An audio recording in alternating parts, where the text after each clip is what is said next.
Zəng gəlibdi. Mən deyir kalp əməliyyatı olacağım, mənə halallıq ver. Həmin o şirkəti, həmin o YouTube kanalı, hansı ki... Müğənni Aysel Əlizadə Yandırdın qəlbimi mahnısından gələn gəlirdən danışıb.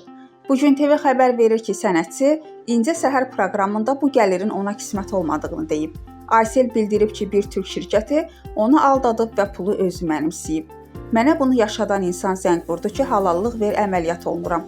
Dedim ki, kanalımda videonu bərpa et, halallıq verirəm. Videonu bərpa etdilər.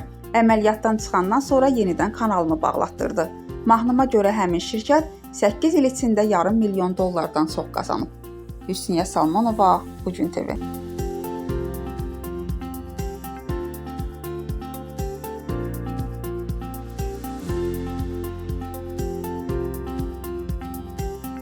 Zəng gəlibdi.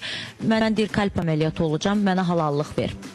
Həmin o şirkəti, həmin o YouTube kanalı, hansı ki o mənim bu problemləri yaşadan insan.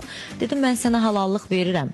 Amma bari mənim öz kanalımdakı videomu bərpa et. Bərpa etdi. Yəqin əməliyyat olundu. Gördü sağ-salamat çıxdı. Təzədən bir də bağladım mənim YouTube kanalımı.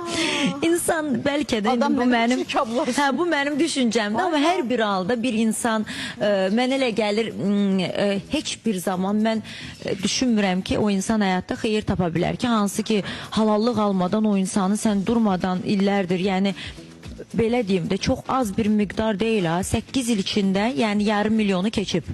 Dollarla danışıram. Təbii ki, hesablama ilə 8 il ərzində $500 milyon keçib onların qazancları.